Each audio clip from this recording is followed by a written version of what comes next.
Glória a Deus, aleluias. Gostaria de cumprimentar todo o povo do Senhor com a paz do Senhor Jesus, amém? Irmão, sem perca de tempo, vamos abrir nossa Bíblia lá no livro de Jeremias. Jeremias 1:4, aleluia. Se você está com a sua Bíblia por perto, vai abrindo a sua Bíblia. Jeremias 1:4 vai dizer o seguinte: Assim veio a mim a palavra do Senhor dizendo: Antes que te formasse no ventre, eu te escolhi, e antes que saísses da madre, te santifiquei, e às nações te dei por profeta. Então disse eu: Ah, Senhor Jeová, eis que não sei falar, porque sou uma criança. Mas o Senhor me disse: Não digas eu sou uma criança, porque aonde quer que eu te enviar, irás. E tudo quanto te mandar, dirás. Não temas diante deles, porque eu sou contigo para te livrar, diz o Senhor. E estendeu o Senhor a sua mão, tocou-me na boca e disse-me o Senhor: Eis que ponho as minhas palavras na tua boca. Aleluia. Então, como os irmãos podem ver, hoje iremos falar de Jeremias.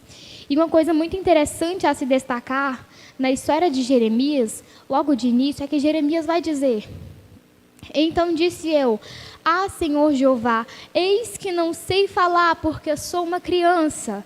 E quando nós vemos isso, nós achamos que a palavra está se referindo a uma criança. Mas Jeremias não diz isso porque ele é uma criança. Jeremias diz que ele é uma criança no sentido que ele não se sente pronto para falar, no sentido que ele não se sente capaz para fazer aquilo que o Senhor o chamou para fazer. Quando Jeremias diz: Senhor, eu não sei falar porque eu sou uma criança, Jeremias tinha entre 25 e 30 anos. Então Jeremias ele não era uma criança. Jeremias, ele fala que ele é uma criança porque ele não se sente pronto, porque ele não se sente preparado. E uma coisa, irmão, muito interessante, que se a gente for parar para analisar, é que a maioria das pessoas, grande parte, se a gente for parar para analisar, 90% daquelas pessoas que o Senhor escolhe tendem a fugir. A grande maioria daquelas pessoas que o Senhor separa, que o Senhor escolhe, a primeira atitude de um escolhido é fugir. Se a gente parar para analisar, se a gente parar para ver, a primeira atitude de alguém que é escolhido é querer fugir. É querer ir para longe. O escolhido, irmão, ele tem o costume, tem a mania de querer dar desculpas para Deus.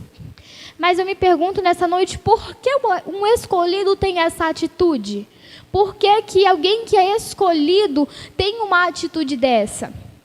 E parando para pensar, parando para analisar, a gente repara que, na maioria das vezes, um escolhido, ele tem essa atitude de fugir por não se sentir capaz. Assim como Jeremias. Deus chama Jeremias, só que Jeremias não se sente capaz. E na maioria das vezes, quando Deus escolhe alguém, quando Deus separa alguém, essa pessoa, a primeira atitude dessa pessoa é querer fugir. Por quê? Por não se sentir capaz para fazer aquilo que o Senhor disse que faria através daquela pessoa. Só que algo interessante é que, quando Deus escolhe, Deus também capacita.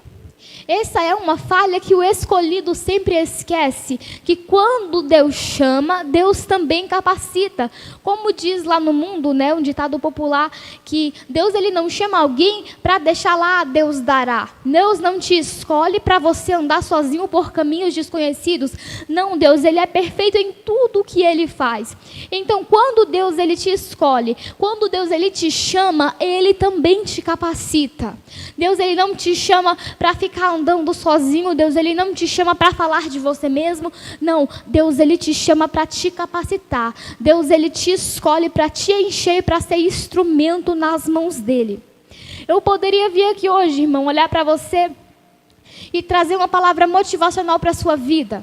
Eu poderia vir aqui hoje e dizer, você é escolhido e você é capaz, você pode, vai na fé, você consegue, você dá conta, mas infelizmente não foi isso que o Espírito Santo me trouxe hoje aqui para te dizer. Talvez uma palavra dessa, uma palavra de encorajamento, talvez te deixaria alegre, talvez te deixaria feliz, mas não iria te confrontar. E o evangelho que gera mudança é o evangelho que confronta. O evangelho precisa confrontar. O evangelho precisa debater com a nossa carne para então gerar mudança. Então eu poderia vir aqui hoje e dizer para você, não, você é capaz. Não, você dá conta. Vai lá, você é forte. Mas não, hoje o Espírito Santo me trouxe aqui para te dizer que realmente você não consegue. Pode soar estranho o que eu estou te dizendo, mas calma que você vai entender. Hoje o Espírito Santo me trouxe aqui para te dizer que se não for Ele, você realmente não dá conta. Você realmente não é capaz. Uma coisa que eu aprendi no decorrer da caminhada é que Jesus ele não chama pessoas que são capazes. Jesus ele chama pessoas que não são capazes para que Ele possa capacitar. Jesus, ele chama pessoas que não são para que ele possa fazer-se alguma coisa. Só que o nosso problema como escolhido do Senhor é que a gente quer chegar para Deus tendo alguma coisa. É que a gente quer chegar para Deus já pronto para fazer aquilo que o Senhor nos chamou para fazer. Não. Só que o Senhor, ele chama pessoas que na maioria das vezes não têm aparência. Que na maioria das vezes não tem jeito, que na maioria das vezes nem fala bonito, nem canta bonito. Por quê? Para através dessa pessoa Jesus manifestar a glória dele. Para através dessa pessoa Jesus mostrar que ele é fiel para fazer. Porque se dependesse de mim mesma, se dependesse da minha capacidade, eu não estaria hoje aqui pregando a palavra. Mas eu estou aqui hoje porque eu sou dependente dele. Então um escolhido por si só, ele não daria conta. Um escolhido por si só, ele realmente não é capaz. Aí muitas pessoas chegam para Deus e falam, Jesus, é que eu não sou capaz. E quem foi que disse que Jesus chamou pessoas que são capazes? Nunca foi assim. Fomos nós que usamos isso de desculpa para Deus, mas Jesus nunca chamou pessoas que eram capacitadas, não. Porque se fosse assim, eu não estaria aqui. Jesus chama exatamente aqueles que não são, aqueles que não podem, aqueles que muitas vezes a sociedade, muitas vezes a humanidade não dá nada para Jesus mostrar que ele é fiel para fazer. Só que nós temos um grande problema de querer dar desculpas para Deus. Chegar para Deus e falar, Deus é que eu não posso. Deus é que eu não sou. Deus é que eu não sei falar bonito. Deus é que eu não sei falar direito. Deus é que eu não tenho um curso teológico. É que eu não canto bem. Deixa eu te dizer uma coisa. Jesus te chamou e Ele te capacita. Você olha para o Senhor e fala, Deus, eu não sou. Realmente, eu sinto te dizer que você não é. Mas o teu Deus, Ele é. Deus, é que eu não posso. Realmente você não pode, mas o Deus que você serve, Ele pode. Deus, é que eu não sei falar, mas quando você vai pregar a palavra, não é você quem vai falar. Você vem aqui para ser instrumento para o Senhor falar através de você. Se fosse falar de mim mesma, assim que eu comecei a pregar, eu não sabia falar direito, eu falava gaguejando, trocava as palavras. Se você analisar, às vezes eu falo um pouco rápido, às vezes eu fujo assim um pouco, mas eu estou aqui porque o Senhor fez uma promessa, porque o Senhor escolheu. Aí a gente quer usar todas as nossas incapacidades como desculpas para Deus. A gente olha para si mesmo e fala, Deus, eu tenho defeito em tal lugar. Deus, eu tenho falha em tal lugar. Deus, eu tenho tal coisa, eu tenho isso, eu tenho aquilo. Deixa eu te dizer uma coisa nessa noite. Entrega todas as tuas impossibilidades para Deus. E no meio das tuas impossibilidades, Jesus faz o que Ele tem para fazer. Porque para você é defeito, Deus transforma em bênção. Para você é algo que não tem como mudar, Jesus transforma para mostrar que Ele é Deus. Para você é algo impossível, mas Deus, para mostrar que Ele é Deus na sua vida, Ele faz acontecer. Por quê? Porque Ele é fiel. Não é por merecimento, não é porque eu mereço, não é porque eu sou, não é porque você é, não. É porque Ele é, porque Ele pode. E pela misericórdia dEle, Ele me escolheu. Pela misericórdia dEle, Ele te escolheu. Aleluia. E todas as vezes que Deus Ele escolhe alguém com um propósito. Deus não escolhe Jeremias simplesmente porque Jeremias é arrumadinho, simplesmente porque Jeremias é bonito, simplesmente porque Jeremias fala bem, porque se fosse sobre isso, Deus não teria escolhido Moisés, já que Moisés era gago. Mas para mostrar que não é sobre isso, Jesus escolhe aqueles que são incapazes. Jesus escolhe os incapazes. E como eu falei, toda escolha tem um propósito. Jesus não escolhe alguém, Jesus não levanta alguém se não houver um propósito maior. Jesus, cada um daqueles que Jesus levanta é por conta de um propósito, é por conta de uma missão maior que muitas vezes nem essa pessoa enxerga. E assim foi com Jeremias. Jesus, ele levanta Jeremias com um propósito muito maior, com um propósito de usar Jeremias para falar palavras, muitas vezes de exortação, para usar Jeremias para repreender um povo. Ou seja, Deus levantou Jeremias com um propósito. E da mesma forma é na minha vida e é na sua vida. Se Jesus te levantou, se Jesus te escolheu, eu te garanto que não é porque você é bonitinho, porque você fala bonito, não, é porque tem um propósito. Muitas vezes o propósito você não vai compreender, você não vai entender, mas eu te garanto que tem um propósito. Muitas vezes esse propósito vai fugir do nosso entendimento. Muitas vezes esse propósito vai nos machucar. Muitas vezes seguir em direção a esse propósito vai causar feridas. Mas uma coisa eu te falo, tem um propósito. E se tem propósito, você não pode abrir mão disso. Se tem um propósito, você não pode olhar para trás. Se tem um propósito, você não pode parar. E todo aquele que o Senhor levanta, todo aquele que o Senhor escolhe é com um propósito, como eu havia falado. Só que nós estamos vivendo em um tempo que muitas pessoas têm dito não para o seu chamado. Porque Deus, ele escolhe pessoas, Deus, ele separa pessoas, só que o interessante é que Jesus, ele não força ninguém a nada. Jesus disse na palavra que não é por força e não é por violência. Jesus, ele chama, Jesus, ele escolhe, só que Jesus, ele não força. Só que uma coisa eu te digo, talvez você é alguém que Jesus chamou, talvez você é alguém que Jesus chamou, que Jesus escolheu, que Jesus falou diversas vezes, mas você fugiu do chamado, mas você andou contra a direção do chamado. E aí? Jesus vai te obrigar? Não, Jesus não vai te obrigar. Mas uma coisa eu te falo, você vai ter que pagar preço. Você vai ter que pagar um preço. Por quê? Porque Jesus te escolheu. E se você abre mão do teu chamado, você paga preço. Ah, Evelyn, muitas pessoas acham que, se eu não fizer, ninguém faz. Não, não é assim que funciona. Se você não vai, Deus levanta outro. Porque a obra do Senhor não pode ficar parada. A obra do Senhor não pode ficar paralisada. Então, se Deus te chamou e você não vai, Deus levanta outro sim. E você ainda vai ter que pagar preço por não fazer aquilo que o Senhor te chamou para fazer. Porque se Jesus te levantou, se Jesus te escolheu, é porque existiam almas que precisavam de um louvor seu. Se Jesus te chamou, se Jesus te separou, se Jesus te escolheu, é porque existiam pessoas que precisavam de uma palavra sua. Jesus não te escolheu em vão. Jesus não erra na escolha. É porque muitas pessoas chegam para Jesus dizendo: Deus, eu não entendo por que o Senhor me escolheu. Eu não sei o que o Senhor viu em mim. Deixa eu te dizer uma coisa. Jesus, ele não erra. Ele é Deus e ele é perfeito. Muitas vezes o Senhor enxerga em você algo que nem você mesmo enxerga. Mas deixa eu te dizer uma coisa. Jesus te escolheu porque ele vê muito além do que você vê. Porque a sua visão é muito limitada.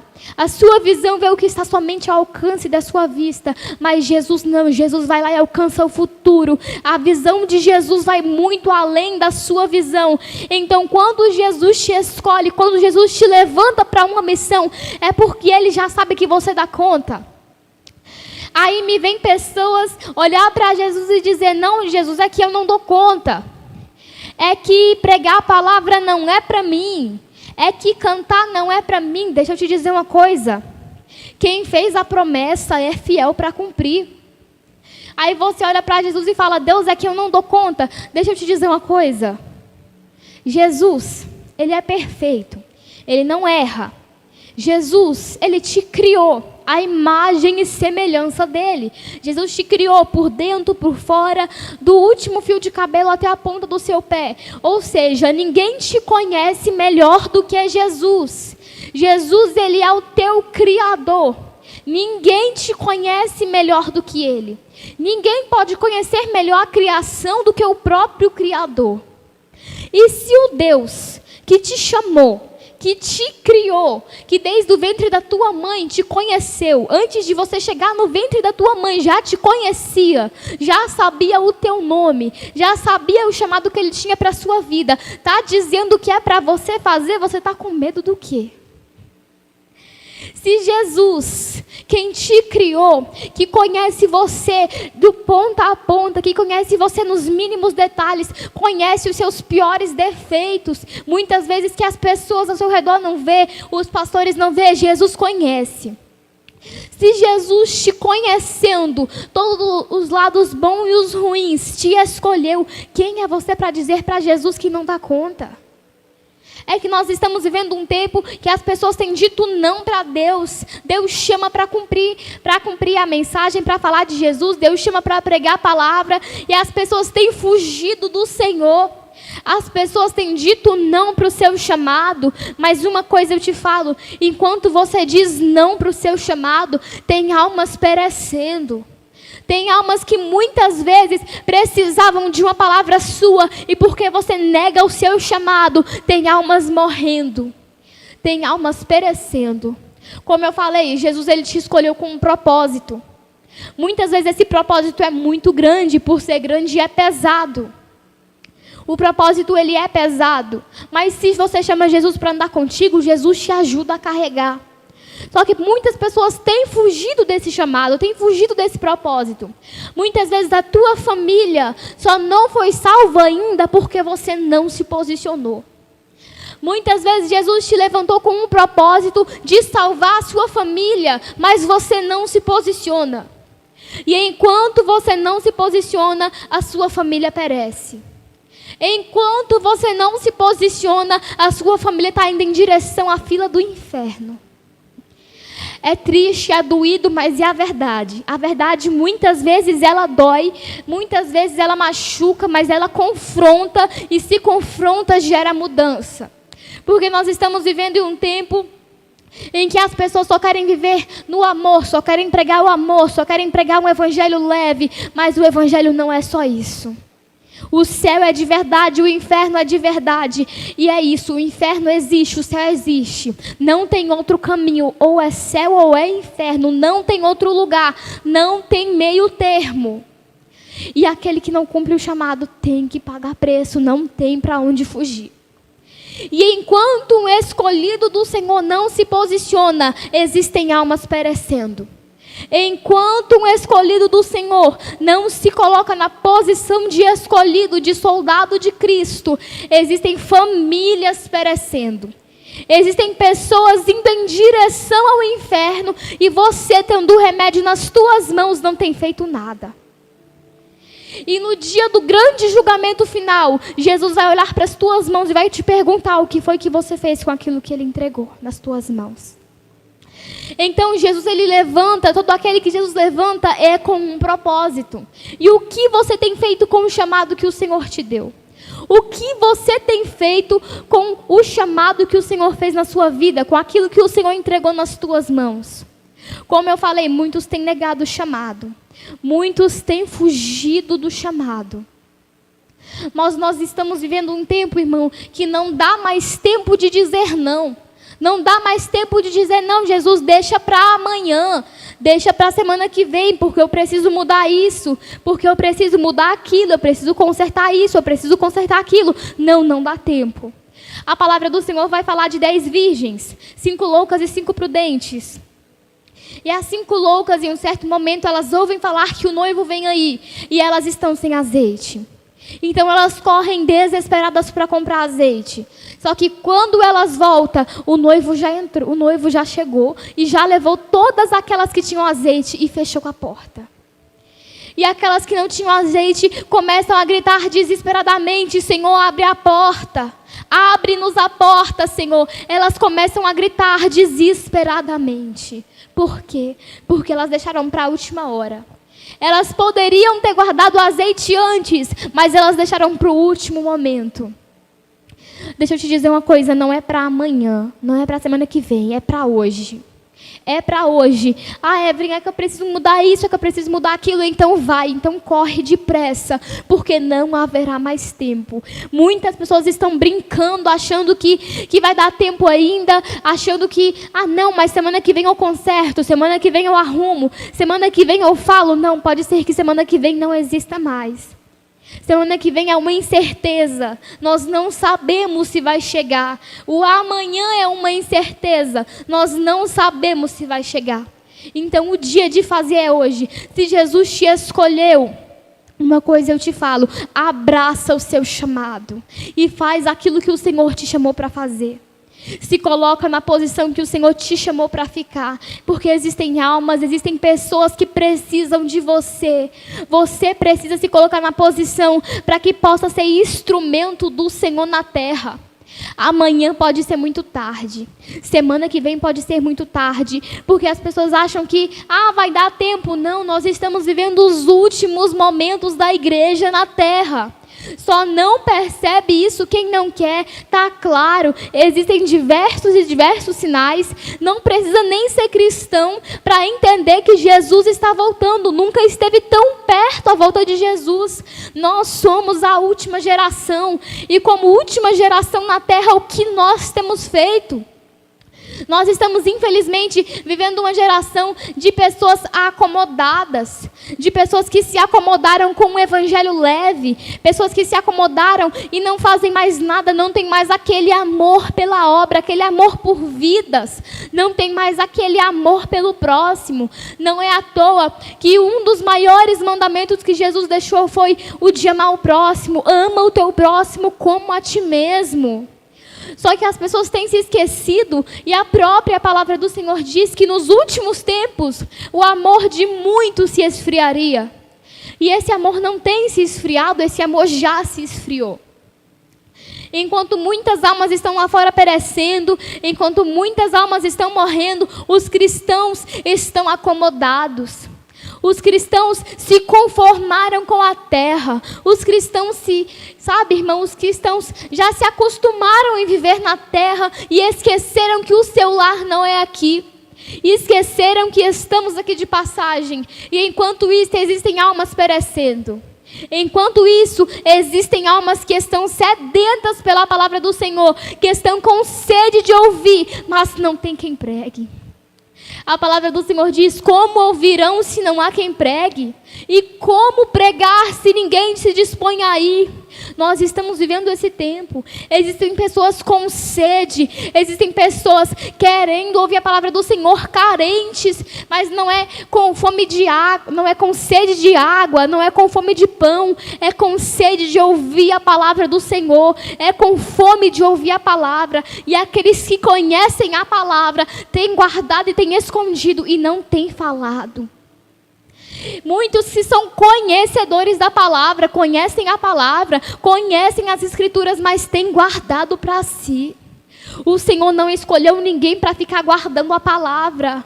É claro que nós temos sim que guardar a palavra dentro de nós, mas a palavra não é só para ficar aqui guardada, não. O vaso que o Senhor escolheu é para transbordar da presença do Senhor, é para falar de Jesus por onde passa, é para ser canal, é para ser instrumento do Senhor. Então nós não estamos mais vivendo um tempo de se acomodar, um tempo de se preocupar simplesmente com a sua própria vida. Não, quando Jesus disse: ama o teu próximo como a ti mesmo, Jesus disse isso para você se preocupar também com o seu próximo. Porque se você se preocupa só com a sua salvação e não se preocupa com a do seu próximo, não tem proveito nenhum. Não adianta. Jesus te chamou, Jesus nos chamou com o intuito, com a missão de levar, de espalhar o amor de Jesus, de espalhar a palavra do Senhor no mundo. E nós, como geração escolhida do Senhor, como última geração do Senhor na terra, muitas vezes temos nos calado. E enquanto a igreja se cala, o mundo tem vomitado as baboseiras, as besteiras do diabo sobre a terra, e a igreja tem muitas vezes se calado. Mas nessa noite eu profetizo sobre a minha vida e sobre a sua vida, que a voz do mundo nunca vai ser maior do que a voz de Jesus.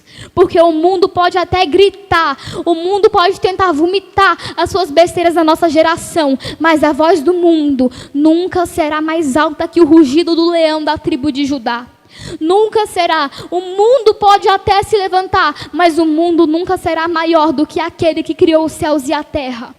Mas o Senhor nos levantou na terra como uma missão, como escolhidos dele, para fazer a missão dele nessa terra, para levar a palavra dele. Então que nessa noite nós venhamos entender que o Senhor não nos escolheu para ficar acomodados, que o Senhor não nos chamou para sermos uma igreja adormecida, não. Jesus nos chamou para sermos fervorosos, para sermos um exército de Cristo, uma igreja avivada, para no grande dia do arrebatamento, quando Jesus voltar, ele clamar, ele falar: vem igreja minha, vem povo meu, povo escolhido do Senhor. E naquele dia só vai subir quem perseverar até o fim. Amém? Que espero grandemente que o Senhor fale com você através dessa palavra.